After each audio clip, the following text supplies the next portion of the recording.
This is a story of Princess Olga, the woman who became Russia's first female saint, but not in the way you might think. It was the year 954 and Grand Prince Igor of Kiev had just returned from an unsuccessful campaign against the Drevlians, a loose confederation of East Slavic and Baltic tribes centered around the area of modern-day Western Ukraine. The Drevlian prince, Mal, had made the fatal mistake of insulting Olga, the Grand Prince's wife, and now Igor wanted revenge. The problem was that while he and his men were away, the capital of Kiev had been attacked by a group of nomadic horsemen known as the Pek, and the city was still without defense. So instead of immediately setting out to punish Mal, Igor decided to hold a sort of victory parade, riding through the city with his men in full armor, hoping to strike fear into the hearts of any potential invaders. But little did they know that the Pechenegs had already left. And so when they heard the clatter of their returning army, the citizens of Kiev came out to greet them, only for Igor to order the gates shut and to sound the alarm. He then began collecting taxes at random from anyone he found within the city walls, planning to use the money to raise a new army and finish the job against the Drevlians. And as you might have guessed,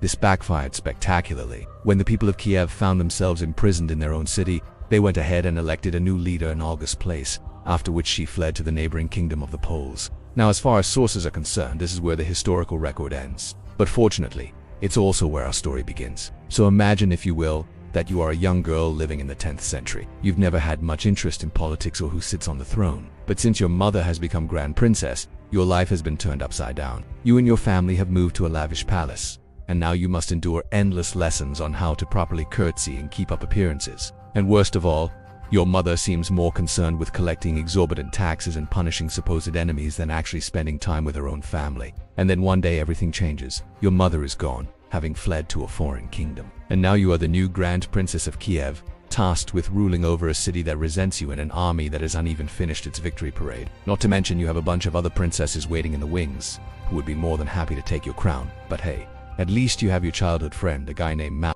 You two have been inseparable ever since your parents arranged for you, both to learn how to read and write together. In fact, you love him so much that you even broke the royal decree by getting married in secret. That is, of course, before you had to flee to the kingdom of the Poles, where your husband's cousin, Princess Rodibar, welcomed you with open arms. And being so close to Poland, you could easily see how the Christian king was able to convert most of his subjects. Whereas back in Kiev, people either followed the old Slavic faith or had converted to Byzantine Christianity. This annoyed you because since becoming Grand Princess, you had been struggling to maintain control of the city. On top of that, your brother, Yaropolk, was stirring up trouble by declaring that you had usurped his birthright and were nothing more than a lowly princess. But if you could just find a way to convert the people of Kiev to Christianity, then you could rule as a pious monarch blessed by God.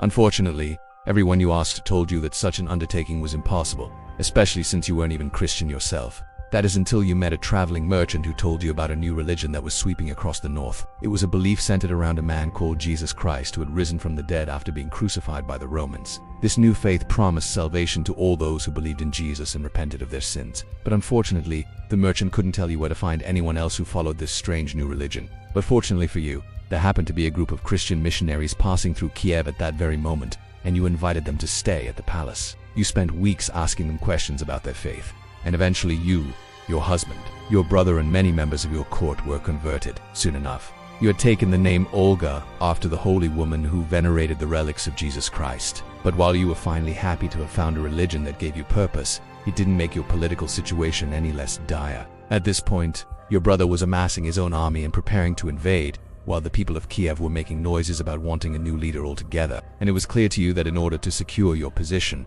you needed allies. To that end, you sent your husband and your brother-in-law to the Khazars to request military support, while you got to work converting the people of Kiev.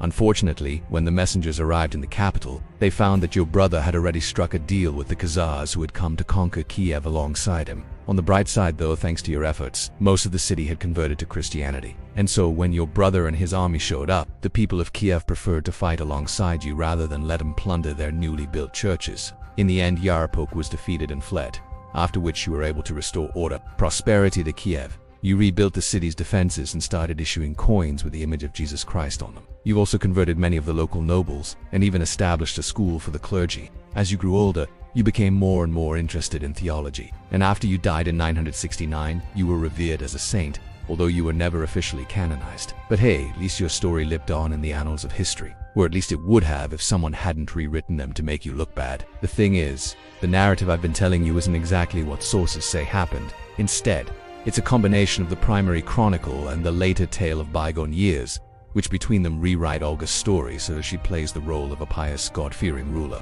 But the real Olga wasn't a saint at all. In fact, she was quite the opposite. As soon as she took the throne, she began extorting the people of Kiev, taxing them heavily and sending them on dangerous diplomatic missions. She also ordered the construction of new fortifications around the city and raised the salaries of the army in order to entice them to stay in Kiev. She even tricked a group of visiting Khazar nobles into getting drunk, after which she tore up the treaty they had made with her brother and sealed an alliance with the local tribe of Drevlians, who promptly went on a rampage against the people who had submitted to her brother's rule. Olga was also responsible for the deaths of 2 bishops, one of whom she had enticed into a compromising position before accusing him of heresy. Another time she was supposed to welcome a Christian missionary sent by the Polish king, but she had him put to death after mistaking him for a spy.